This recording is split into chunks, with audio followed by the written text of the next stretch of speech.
Hello guys, कैसे हैं आप सब। उम्मीद है सब अच्छे होंगे। स्वागत है आपका अपने चैनल नीतू शर्मा में। आज हम एनसीईआरटी का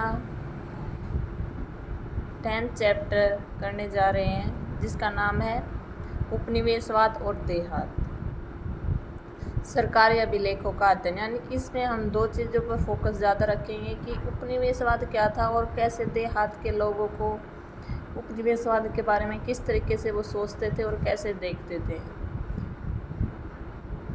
इस अध्याय में हम जो देखेंगे सबसे पहले कि उपनिवेश शासन का अर्थ उन लोगों के लिए क्या था जो देहात में रहते थे।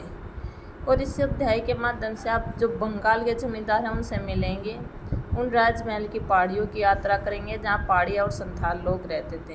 यानी किस तरीके से उनका रहन सहन था, किस तरीके से वो अपना जीवन निर्वाह करते थे और कैसे जब अंग्रेज आए तो उनके रहन सहन पर क्या प्रभाव पड़ा। और फिर वहाँ से दक्कन की ओर आगे बढ़ेंगे। आप यह देखेंगे कि ईस्ट इंडिया कंपनी ने देहात में अपना राज्य कैसे स्थापित किया था। जो सबसे मेन पॉइंट है वो यही है, अपनी राजस्व नीतियों को कैसे कार्यान्वित किया था और भिन्न भिन्न वर्गों के लोगों के लिए इन नीतियों का क्या मतलब था और उन्होंने रोज़मर्रा की ज़िंदगी को कैसे बदल दिया था। ये क्वेश्चन इस चैप्टर से निकल के आएंगे। राज्य यानी जो सरकार है उसने किस तरह से कानूनों को लागू किया और उसके जनसाधारण के लिए क्या परिणाम निकले। वे कुछ हद तक यह निर्धारित करते हैं कि उन कानूनों के परिणाम से कौन पहले से अधिक धनवान बनते हैं और कौन गरीब हो जाते हैं, किसे नई ज़मीन मिल जाती है और कौन अपनी उस ज़मीन को खो बैठता है जिस पर वह रहता और गुजर बसर करता है। किसानों को जब पैसे की जरूरत पड़ती है तब वे वहाँ किसके पास जाते हैं। आप यह भी देखेंगे कि लोग कानूनों का पालन करने के लिए मजबूर होते हुए भी ऐसे कानून का विरोध करने से भी नहीं हिचकते जिसे वे अन्यायपूर्ण समझते थे। ऐसा करते समय लोग यह भी स्पष्ट करने का प्रयत्न करते थे कि कानून किस प्रकार लागू किए जाने चाहिए और इस प्रकार वे उनके परिणामों में कुछ फेरबदल कर देते थे। इस जो चैप्टर है फिर उसमें आगे जो सोर्सेज हैं, सोर्सेज के बारे में भी पता चलेगा कि कौन सी समस्याएं थी और कैसे उन समस्याओं का इतिहासकारों के सामने इस संबंध में उपस्थित होती हैं। आप राजस्व अभिलेख और सर्वेक्षणों, पत्र पत्रिकाओं तथा सर्वेक्षकों और यात्रियों द्वारा छोड़े गए विवरणों और जांच आयोगों द्वारा प्रस्तुत की गई रिपोर्टों के बारे में भी पढ़ेंगे। यानी कि जो गवर्नमेंट्स रिकॉर्ड थे उनको बारे में भी इस चैप्टर में बताया जाएगा। सबसे पहले है बंगाल और वहाँ के जमींदार। जैसा कि आप जानते हैं कि औपनिवेशिक शासन है वो सबसे पहले कहाँ पे लागू हुआ था, बंगाल में लागू हुआ था। और यही वो प्रांत था जो सबसे पहले ग्रामीण समाज को पुनर्व्यवस्थित करने के लिए भूमि संबंधी अधिकारों की नई व्यवस्था तथा एक नई राजस्व प्रणाली स्थापित करने के प्रयत्न किए गए थे। आइए यह देखें कि कंपनी शासन के प्रारंभिक वर्षों में बंगाल में क्या हुआ। 1.1 बर्दवान में की गई नीलामी की एक घटना। ये जो एक सबसे पहले एक घटना बताई गई है जो कहाँ की है, बर्दवान की है। किस तरीके से वहाँ पे नीलामी हुई थी सन 1797 में। कौन सा टाइम पीरियड है, 1797 में बर्दवान में एक नीलामी की गई।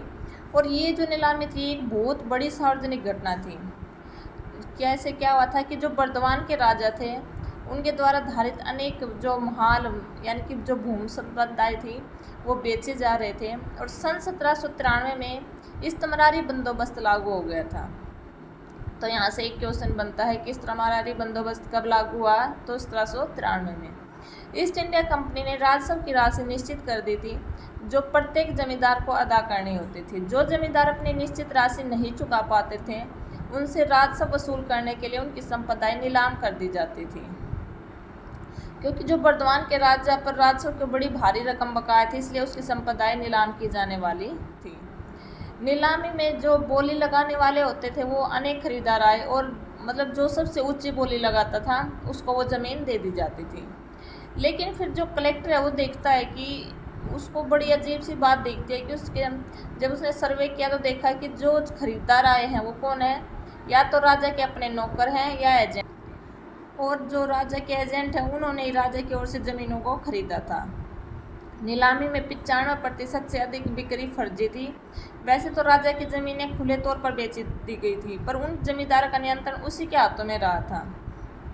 राजा कंपनी को राजस्व क्यों नहीं अदा कर पाया था, नीलामी में खरीदार कौन था, यह कहानी उस समय पूर्वी भारत के ग्रामीण क्षेत्रों में क्या हो रहा था इस बारे में हमें क्या बताती है। यानी कि भाई जो राज्य है वो कंपनी को क्यों नहीं राजस्व दे पाया, क्या कमी रही थी, किस कारण से, क्या वजह थी इस चीज़ की, और नीलामी में खरीदार कौन थे, ये क्वेश्चन भी फिर आता है उभर के। फिर आगे देखते हैं 1.2 में क्या बताया है, अदा न किए गए राजस्व की समस्या, कि जो राजस्व था वो क्यों नहीं अदा किया गया, क्या समस्याएं थी। अकेले बर्धमान राज्य की जमीनें ही ऐसी संपत्ति नहीं थी जो 18वीं शताब्दी के अंतिम वर्षों में बेची गई। इस्तेमारी बंदोबस्त लागू किए जाने के बाद 75% से अधिक जमींदारियां हस्तांतरित कर दी गई थी। ब्रिटिश अधिकारी यह आशा करते थे कि इस्तेमारी बंदोबस्त लागू किए जाने से वे सभी समस्याएं हल हो जाएंगी जो बंगाल की विजय के समय से उनके समक्ष उपस्थित हो रही थी। 1770 के दशक तक आते आते जो बंगाल है वो बंगाल की ग्रामीण अर्थव्यवस्था संकट के दौर से गुजरने लगी थी। क्यों गुजरने लगी, इसके पीछे की वजह क्या है, क्योंकि बार बार अकाल पड़ रहे थे और खेती की पैदावार घटती जा रही थी। अधिकारी लोग ऐसा सोचते थे कि खेती, व्यापार और राज्य के राजस्व संसाधन तभी विकसित किए जाएंगे जब कृषि में निवेश को प्रोत्साहन, और ऐसा तभी किया जा सकेगा जब संपत्ति के अधिकारी प्राप्त कर लिए जाएंगे और राजस्व मांग की दरों को स्थायी रूप से तय कर दिया जाएगा। यदि राज्य की राजस्व मांग स्थायी रूप से निर्धारित कर दी गई तो कंपनी राजस्व की नियमित प्राप्ति की आशा कर सकेगी और उद्यमकर्ता भी अपने पूंजी निवेश से एक निश्चित लाभ कमाने की उम्मीद रख सकेंगे, क्योंकि राज्य अपने दावे में वृद्धि करके लाभ की राशि नहीं छीन सकेगा। तो क्या सोचा उन्होंने कि भाई अगर अकाल पड़ रहा है बार बार, तो उन्होंने सोचा कि पहले कृषि को प्रोत्साहन दें, और कृषि को प्रोत्साहन कब देंगे, वो जब संपत्ति के अधिकार प्राप्त कर लेंगे। तो उन्होंने क्या किया, जो राजस्व मांग है उनकी दरों को स्थायी रूप से तय कर दिया और स्थायी रूप से निर्धारित कर दी गई तो कंपनी राजस्व की नियमित प्राप्ति की आशा कर सकेगी। तो उनको लगा कि भाई जब एक टैक्स हम बिल्कुल परमानेंट कर देंगे तो उसके बाद हमें वो परमानेंट यानी कि स्थायी रूप से हमें मिलता रहेगा, और उद्यमकर्ता भी अपने पूंजी निवेश से एक निश्चित लाभ कमाने की उम्मीद रख सकेंगे, क्योंकि जो राज्य है वो अपने दावे में वृद्धि करके लाभ की राशि नहीं छीन सकेगा। अधिकारियों को यह आशा थी कि इस प्रक्रिया में छोटे किसानों और धनी भूस्वामियों को एक ऐसा वर्ग उत्पन्न हो जाएगा जिनके पास कृषि में सुधार करने के लिए पूंजी और उद्यम दोनों होंगे। उन्हें यह भी उम्मीद थी, तो उन्होंने क्या सोचा ईस्ट इंडिया कंपनी ने कि जो ब्रिटिश शासन से पालन पोषण और प्रोत्साहन पाकर यह वर्ग कंपनी के प्रति वफादार बना रहेगा। लेकिन समस्या यह पता लगाने की थी कि वे कौन से व्यक्ति हैं जो कृषि में सुधार करने के साथ साथ राज्य को निर्धारित राजस्व अदा करने का ठेका ले सकेंगे। कंपनी के अधिकारियों के बीच परस्पर लंबे वाद विवाद के बाद बंगाल के राजा और तालुकदारों के साथ इस्तेमारी बंदोबस्त लागू किया गया। तो वे लोग कौन थे फिर, जो राजा थे बंगाल के और जो तालुकदार थे। अब उन्हें जमींदारों के रूप में वर्गीकृत किया गया और उन्हें सदा के लिए एक निर्धारित राजस्व मांग को अदा करना था। तो इसके अकॉर्डिंग क्या है कि जो जमींदार गांव में भूस्वामी नहीं था बल्कि वह राज्य का राजस्व संभालता यानी संग्राहक मानता था। सिर्फ वो क्या करता था, टैक्स को इकट्ठा करता था। जमींदारों के नीचे अनेक, कभी कभी तो 400 तक गांव होते थे। जो जमींदार थे उसके अंडर कितने गांव आते थे, 400 तक के भी गांव आ जाते थे। कंपनी के हिसाब से एक जमींदार के भीतर आने वाले गांव मिलाकर एक राजस्व संपदा का रूप ले लेते थे। कंपनी समस्त संपदा पर कुल मांग निर्धारित करती थी और उसके उपरांत जमींदार यह निर्धारित करता था कि भिन्न भिन्न भागों से राजस्व की कितनी मांग पूरी करनी होगी, और फिर जमींदार उन गांवों से निर्धारित राजस्व राशि इकट्ठी करता था। जमींदार से यह अपेक्षा की जाती थी कि वह कंपनी को नियमित रूप से राजस्व राशि अदा करेगा, और यदि वह ऐसा नहीं करेगा तो उसकी संपदा नीलाम की जा सकेगी। यानी कि भाई तेरे को इतना दे दिया है, तेरे को इतनी राशि इकट्ठी करनी है, और अगर ऐसा तो इतने टाइम में नहीं देगा तो क्या होगा, उसकी जो भूमि है उसको नीलाम कर दिया जाएगा। अगला पॉइंट है, राजस्व राशि के भुगतान में जमींदार क्यों चूक करते थे, क्या कारण था कि वो टाइम पे राजस्व राशि नहीं दे पाते थे। कंपनी के अधिकारियों का यह सोचना था कि राजस्व मांग निर्धारित किए जाने से जमींदार सुरक्षा का भाव उत्पन्न होगा कि भाई अगर हम राजस्व की मांग निर्धारित कर देंगे तो इसमें जमींदारों को भी ये रहेगा कि सिर्फ मेरे को इतना ही देना और उसके बाद जितना भी बचेगा वो अपने पास रख लेगा, और वे अपने निवेश पर प्रतिफल प्राप्ति की आशा से प्रेरित होकर अपनी संपदा में सुधार करने के लिए प्रोत्साहित होंगे। किंतु इस्तेमारी बंदोबस्त के बाद कुछ प्रारंभिक दशकों में जमींदार अपनी राजस्व की मांग को अदा करने में बराबर कोताही करते रहे और जिसके रिजल्ट क्या रहा कि जो राजस्व की बकाया रकमें थी वो बढ़ती ही चली गई। जमींदारों की इस असफलता के कई कारण थे। जो सबसे पहला कारण क्या था कि भाई वो क्या रीजन था कि वो अपना राजस्व नहीं दे पा रहे थे। उसका एक पहला कारण था प्रारंभिक मांगे थी वो बहुत ऊंची थी, क्योंकि ऐसा महसूस किया गया था कि यदि मांग को आने वाले संपूर्ण समय के लिए निर्धारित किया जा रहा है तो आगे चलकर कीमतों में बढ़ोतरी होने और खेती का विस्तार होने से आय में वृद्धि हो जाने पर भी कंपनी उस वृद्धि में अपने हिस्से का दावा कभी नहीं कर सकेगी। इस प्रत्याशित हानि को कम से कम स्तर पर रखने के लिए कंपनी ने राजस्व मांग को ऊंचे स्तर पर रखा। तो सबसे पहली जो डिमांड थी उनकी क्या थी कि भाई जो उनकी बेसिक मांगे थी वो ही इतनी ज़्यादा थी कि उसको ही पूरा नहीं कर पा रहे थे और इसके लिए दलील दी कि जो जो कृषि में उत्पादन में वृद्धि होगी और कीमतें बढ़ती जाएंगी तो जमींदार का बोझ सने सने कम होता जाएगा कि भाई तुम एक बार में इतना दे दो, लेकिन आगे अगर एग्रीकल्चर डेवलपमेंट होता है तो उसमें आपको ही प्रॉफिट होगा। दूसरा क्या था कि यह ऊंची मांग 1790 के दशक में लागू की गई थी, जब कृषि की उपज की कीमतें नीची थी, जिसमें रेयत के लिए या रेयत यानी कि जो किसान है, किसानों के लिए जमींदार को उनकी देय राशि चुकाना मुश्किल था। जब जमींदार स्वयं किसानों से राजस्व इकट्ठा नहीं कर सकता तो वह कंपनी को अपनी निर्धारित राजस्व राशि कैसे अदा कर सकता था। यानी कि जब पैदाइश नहीं होती थी तो पैदा नहीं होगा तो अनाज वो देंगे कहाँ से। जब जमींदार स्वयं किसानों से राजस्व इकट्ठा नहीं करता था तो वह कंपनी को अपनी राजस्व राशि कैसे अदा कर सकता था। और जो तीसरा है वो क्या है, राजस्व असमान था। फसल अच्छी हो या खराब हो, राजस्व का ठीक समय पर भुगतान जरूरी था। वस्तुतः सूर्यास्त विधि कानून के अनुसार यदि निश्चित तारीख को सूर्यास्त होने तक, क्या था ये सूर्यास्त विधि कानून कि भाई एक डेट दे दी जाती थी और उस डेट के अगर शाम तक सूरज छिपने तक अगर नहीं चुकाया जाता था टैक्स तो क्या होता था, जमींदार को उसकी जो भूमि थी उसको नीलाम किया जा सकता था। और चौथा, इस्तेमारी बंदोबस्त ने प्रारंभ में जमींदार की शक्ति को रेयत से राजस्व इकट्ठा कराने और अपनी जमींदारी का प्रबंध करने तक ही सीमित कर दिया था। यानी कि उसको और कोई अधिकार नहीं दिए गए थे किसी तरीके के। कंपनी जमींदारों को पूरा महत्व तो देती थी पर उन्हें नियंत्रित तथा विनियमित करना, उनकी सत्ता को अपने वश में रखना और उनकी स्वायत्तता को सीमित करना भी चाहती थी। और इसका रिजल्ट क्या रहा कि जो जमींदारों की जो सैन्य टुकड़ियाँ थी उनको भंग कर दिया गया, सीमा शुल्क समाप्त कर दिया गया और उनकी कचहरियों को कंपनी द्वारा नियुक्त कलेक्टर की देखरेख में रख दिया गया। जमींदारों से स्थानीय न्याय और स्थानीय पुलिस की व्यवस्था करने की शक्ति छीन ली गई। समय के साथ साथ कलेक्टर का कार्यालय सत्ता के एक वैकल्पिक केंद्र के रूप में उभर कर आया और जमींदार के अधिकार को पूरी तरह सीमित और प्रतिबंधित कर दिया गया।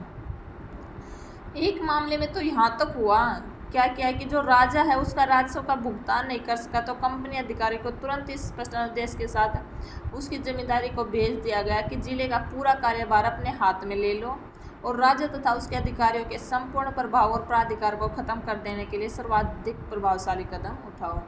यानी कि गवर्नमेंट ने, ईस्ट इंडिया कंपनी ने बहुत अलग अलग तरीके अपनाए और जिसका रिजल्ट ये रहा कि हमेशा नुकसान जमींदार और किसानों का ही हुआ। राजस्व इकट्ठा करने के समय जमींदार का एक अधिकारी, जिसे आमतौर पर अमला कहते थे, गांव में आता था, लेकिन राजस्व संग्रह एक परिवार्षिक समस्या थी। कभी कभी तो खराब फसल और नीची कीमतों के कारण किसानों के लिए अपनी देय राशियों का भुगतान करना बहुत कठिन हो जाता था और कभी कभी ऐसा भी होता था कि रेत जानबूझकर भुगतान में देरी कर देते। धनवान रेयत और गांव के मुखिया, जोतदार और मंडल जमींदार को परेशानी में देखकर बहुत खुश होते थे, क्योंकि जमींदार आसानी से उन पर अपनी ताकत का इस्तेमाल नहीं कर सकता था। जमींदार बाकीदारों पर मुकदमा तो चला सकता था मगर न्यायिक प्रक्रिया लंबी होती थी। 1798 में अकेले बर्धमान जिले में राजस्व भुगतान के बकाया से संबंधित 3000 से अधिक वाद लंबित थे। फिर 1.4 पॉइंट है जोतदारों का उदय। 18वीं शताब्दी के अंत में जहां एक और अनेक जमींदार संकट की स्थिति से गुजर रहे थे, वहीं दूसरी ओर जो धनी किसान है वो क्या थे कि कुछ समूह गांव में अपनी स्थिति मजबूत करते जा रहे थे। फ्रांसिस पुकाकन के उत्तरी बंगाल के दिनाजपुर जिले में सर्वेक्षण में हमें धनिक किसानों के इस वर्ग का, जिन्हें जोतदार कहा जाता था। तो जोतदार कौन होते थे? जो धनिक किसानों का एक वर्ग होता था। 19वीं शताब्दी के प्रारंभिक वर्षों तक आते आते जोतदारों ने जमीन के बड़े बड़े रकबे, जो कभी कभी तो कई हजार एकड़ में फैले थे, अर्जित कर लिए थे। स्थानीय व्यापार और साहूकार के कारोबार पर भी उनका नियंत्रण था और इस प्रकार वे उस क्षेत्र के करीब काश्तकारों पर व्यापक शक्ति का प्रयोग करते थे। उनकी जमीन का काफी बड़ा भाग बटाईदारों के माध्यम से जोता जाता था, जो खुद अपने हल लाते थे, खेत में मेहनत करते थे और फसल के बाद उपज का आधा हिस्सा जोतदारों को दे देते थे, जिन्हें हम क्या कहते हैं? बटाईदार। ठीक है। गांव में जोतदारों की शक्ति जमींदारों की ताकत की अपेक्षा अधिक प्रभावशाली होती थी। जमींदारों के विपरीत जो शहरी इलाकों में रहते थे, जोतदार गांव में ही रहते थे और गरीब ग्रामवासियों के काफी बड़े वर्ग पर सीधा अपने नियंत्रण का प्रयोग करते थे। और गरीब ग्रामवासियों के काफी बड़े वर्ग पर अपना सीधा नियंत्रण का प्रयोग करते थे। जमींदारों द्वारा गांव की लगान को बढ़ाने के लिए किए जाने वाले प्रयत्नों का वे घोर प्रतिरोध करते थे। जमींदारी अधिकारियों को अपने कर्तव्यों का पालन करने से रोकते थे। जो रैयत उन पर निर्भर रहते थे उन्हें वे अपने पक्ष में एकजुट रखते थे और जमींदार को राजस्व के भुगतान में जानबूझकर देरी करा देते थे। सच तो यह है कि जब राजस्व का भुगतान न किए जाने पर जमींदार की जमींदारी को नीलाम किया जाता था, तो अक्सर जोतदार ही उन जमीनों को खरीद लेते थे। उत्तरी बंगाल में जोतदार सबसे अधिक शक्तिशाली थे। सबसे ज़्यादा शक्तिशाली कौन से थे? उत्तरी बंगाल के। हालांकि धनिक किसान और गांव के मुखिया लोग भी बंगाल के अन्य भागों के देहाती इलाकों में प्रभावशाली बनकर उभर रहे थे। कुछ जगहों पर उन्हें हवलदार कहा जाता था और कुछ अन्य स्थानों पर वे गांठीदार या मंडल कहलाते थे। उनके उदय से जमींदारों के अधिकार का कमजोर पड़ना असंभव ही था। तो ये एक चार्ट दिखाया गया है कैसे कैसे डिसेंट्रलाइज शक्तियाँ थी। सबसे ऊपर कंपनी राज, फिर उसके नियंत्रण में जमींदार होते थे, फिर जमींदारों से नीचे जोतदार, रेयत, सिकमी रेयत, ये आपस में एक दूसरे से कैसे जुड़े हुए हैं।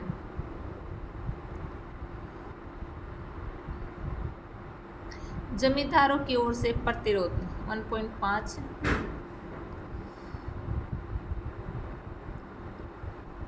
इस चित्र में जो ये दिखाया गया है 10.5 में, बहुत ही सावधानीपूर्वक देखना है कि कैसे तीर के जो निशान हैं उनके साथ क्या क्या दिखाया गया है कि जो लगान है वो कौन किसको देता था, कैसे राजस्व, ब्याज, उधार, उपज। 1.5 में देखो जमींदारों की ओर से प्रतिरोध। किंतु ग्रामीण क्षेत्र हैं जो वहाँ पे जमींदारों की सत्ता समाप्त नहीं हुई और उन्होंने क्या किया कि जब उन्हें लगने लगा कि भाई उनके साथ अन्याय हो रहा था, उन्होंने प्रतिरोध करना शुरू कर दिया था। राजस्व की अत्यधिक मांग और अपनी भू संपदा की संभावित नीलामी की समस्या से निपटने के लिए जमींदारों ने इन दबाव से उभरने के रास्ते निकाल लिए और एक नई रणनीतियाँ बना ली गई। फर्जी बिक्री एक ऐसी ही तरकीब थी। इसमें कई तरह के हथकंडे अपनाए जाते थे। जो बर्दवान के राजा हैं उसने पहले तो अपनी जमींदारी का कुछ हिस्सा अपनी माता को दे दिया, क्योंकि कंपनी ने यह निर्णय लेकर रखा था कि जो स्त्रियों की संपत्ति है उनको नहीं छीना जाएगा। फिर दूसरे कदम के तौर पर उसने एजेंटों ने नीलामी की प्रक्रिया में जोड़ तोड़ किया। कंपनी की राजस्व मांग को जानबूझकर रोक लिया गया और भुगतान न की गई बकाया राशि बढ़ती गई। जब भू संपदा का कुछ हिस्सा नीलाम किया गया तो जमींदार के आदमियों ने अन्य खरीदारों के मुकाबले ऊंची ऊंची बोलियां लगा संपत्ति को खरीद लिया। आगे चलकर उन्होंने खरीद की राशि को अदा करने से इनकार कर दिया, इसलिए उस भू संपदा को फिर से बेचना पड़ा। एक बार फिर जमींदार के एजेंटों ने उसे ही खरीद लिया और एक बार फिर खरीद की जो रकम वो नहीं अदा की गई, इसलिए एक बार फिर नीलामी करनी पड़ी। यह प्रक्रिया बार बार दोहराई जाती रही और लास्ट में क्या हुआ कि जो अंततः राज और नीलामी के समय बोली लगाने वाले थक गए। जब किसी ने भी बोली नहीं लगाई तो उस संपदा को निजी कीमत पर फिर जमींदार को ही बेचना पड़ा। जमींदार कभी भी राजस्व की पूरी मांग नहीं अदा करता था। इस प्रकार कंपनी कभी कभार ही किसी मामले में इकट्ठी हुई बकाया राजस्व की राशियों को वसूल कर पाती थी। एक सौदे बड़े पैमाने पर हुए, ऐसे सौदे थे जो बहुत ही बड़े पैमाने पर हुए।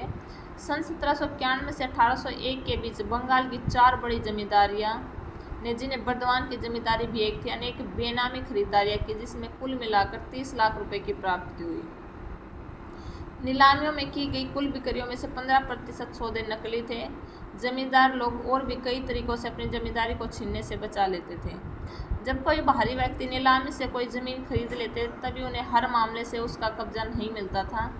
कभी कभी तो पुराने जमींदार के लठियाल नए खरीदार के लोगों को मार पीट कर भगा देते थे, और कभी कभी तो ऐसा भी होता था कि पुराने रेत बाहरी लोगों को, यानी नए खरीदार के लोगों को ज़मीन में घुसने ही नहीं देते थे।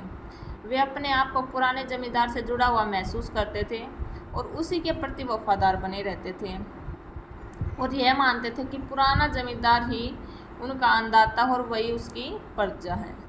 जमींदार की बिक्री से उनके तादाद में और गौरव को धक्का पहुंचता था, इसलिए जमींदार आसानी से विस्थापित नहीं किए जा सकते थे। 19वीं शताब्दी के प्रारंभ में कीमतों में मंदी की स्थिति समाप्त हो गई, इसलिए जो जमींदार 1790 के दशक की तकलीफों को झेलने में सफल हो गए, उन्होंने अपनी सत्ता को सुदृढ़ बना लिया। राजस्व के भुगतान संबंधी नियमों को भी कुछ लचीला बना दिया गया और फलस्वरूप गांव पर जमींदार की सत्ता और अधिक मजबूत हो गई। लेकिन आगे चलकर 1930 के दशक की घोर मंदी की हालत में अतः जमींदारों का भट्टा बैठ गया और जोतदारों ने देहात में अपने गांव जो अपने पांव है वो मजबूत कर लिए। ये महाराजा मेहताब चंद हैं। जब इस्तमरारी बंदोबस्त लागू किया गया था तब तेज चंद बर्दवान का राजा था। उसके बाद मेहताब चंद के शासन में बर्दवान की जमींदारी काफ़ी फली फूली। मेहताब चंद ने संथालों के विद्रोह और 1857 के विद्रोह के दौरान अंग्रेजी हुकूमत का साथ दिया था। 1.6 पाँचवीं रिपोर्ट। हम जिन परिवर्तनों पर चर्चा कर रहे हैं उनमें से बहुत से परिवर्तनों का विस्तृत विवरण एक रिपोर्ट में दिया गया है, जो सन 1813 में ब्रिटिश संसद में पेश की गई थी। यह उन रिपोर्टों में से 5वीं रिपोर्ट थी जो भारत में ईस्ट इंडिया कंपनी के प्रशासन तथा क्रियाकलापों के विषय में तैयार की गई थी। अक्सर 5वीं रिपोर्ट के नाम से उल्लिखित यह रिपोर्ट 1002 पृष्ठों में थी। इसमें 800 से अधिक परिशिष्टों के थे, जिनमें जमींदारों और रैयतों की अर्जियां, भिन्न भिन्न जिलों के कलेक्टरों की रिपोर्ट, राजस्व विवरणियों से संबंधित सांख्यिकी तालिकाएं और अधिकारियों द्वारा बंगाल और मद्रास के राजस्व तथा न्यायिक प्रशासन पर लिखित टिप्पणियां शामिल की गई थी। कंपनी ने 1760 के दशक के मध्य में जब से बंगाल में अपने आप को स्थापित किया था, तभी से इंग्लैंड में उसके क्रियाकलापों पर बारीकी से नज़र रखी जाने लगी थी और उन पर चर्चा की जाती थी कि ब्रिटेन में बहुत से ऐसे समूह भी थे जो भारत तथा चीन के साथ व्यापार पर ईस्ट इंडिया कंपनी के एकाधिकार का विरोध करते थे। वे चाहते थे कि उस शाही फरमान को रद्द कर दिया जाए जिसके तहत उस कंपनी को यह अधिकार दिया गया था। ऐसे निजी व्यापारियों की संख्या बढ़ती जा रही थी जो भारत के साथ होने वाले व्यापार में हिस्सा लेना चाहते थे और ब्रिटेन के उद्योगपति ब्रिटिश विनिर्माताओं के लिए भारत का बाजार खुलवाने के लिए उत्सुक थे। कई राजनीतिक समूहों का तो यह कहना था कि बंगाल पर मिली विजय का लाभ केवल ईस्ट इंडिया कंपनी को ही मिल रहा था, संपूर्ण ब्रिटिश राष्ट्र को नहीं। कंपनी के कुशासन को और व्यवस्थित प्रशासन के विषय में प्राप्त सूचना पर ब्रिटेन में गर्मागर्म बहस छिड़ गई और कंपनी के अधिकारियों के लोभ, लालच और भ्रष्टाचार की घटनाओं को ब्रिटेन के समाचार पत्रों में व्यापक रूप से उछाला गया। ब्रिटिश संसद ने भारत में कंपनी के शासन को विनियमित और नियंत्रित करने के लिए 18वीं शताब्दी के अंतिम दशकों में अनेक अधिनियम पारित किए। कंपनी को बाध्य किया गया कि वह भारत के प्रशासन के विषय में नियमित रूप से अपनी रिपोर्ट भेजा करे और कंपनी के कामकाज की जांच करने के लिए कई समितियां नियुक्त की गई। 5वीं रिपोर्ट एक ऐसी रिपोर्ट है जो एक परवर समिति द्वारा तैयार की गई थी। किसके द्वारा तैयार की गई थी? परवर समिति के द्वारा।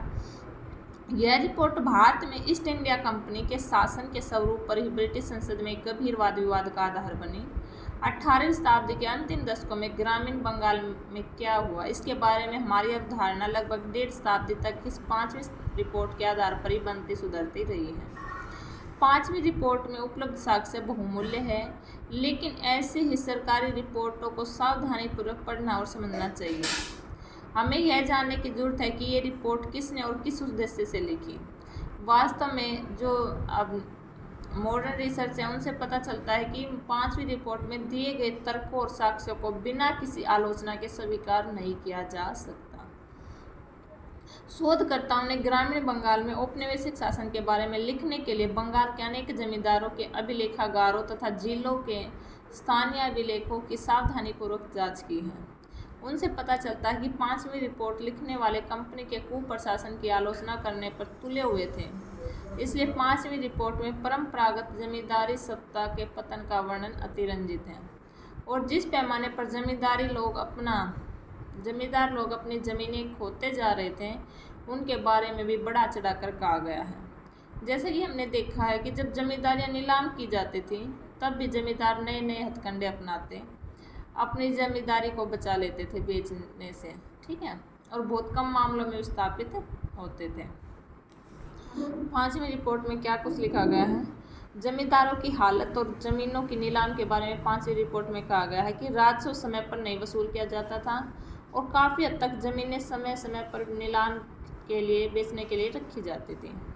स्थानीय वर्ष 1203 तदनुसार सन 1796 में बिक्री के लिए विज्ञापित जमीन की निर्धारित राशि 28,70,61 सिक्का रुपये थी और वह वास्तव में 17,90,416 रुपये में बेची गई और 14,18,756 रुपये की राशि जुम्मा के रूप में प्राप्त हुई। स्थानीय संवत 1204 तदनुसार टाइम पीरियड दिया है 1797 से 98 का। 26,66,191 सिक्का रुपये के लिए ज़मीन विज्ञापित की गई और 22,74,076 सिक्का रुपये की ज़मीन बेची गई। यानी ये कुछ रेट दिए गए हैं ज़मीनों के कि कौन सी ज़मीन कितना निर्धारित राशि थी और कितने में वो बेची गई है। बाकीदारों में कुछ लोग देश के बहुत पुराने परिवारों में से थे। ये थे नदिया, राजशाही, बिशनपुर आदि के राजा। साल दर साल उनके जागीरों के टूटते जाने से उनकी हालत बिगड़ गई और उनकी गरीबी और बर्बादी का सामना करना पड़ा और कुछ मामलों में तो सार्वजनिक निर्धारण की राशि को यथावत बनाए रखने के लिए अधिकारियों को भी काफ़ी कठिनाइयाँ उठानी पड़ी।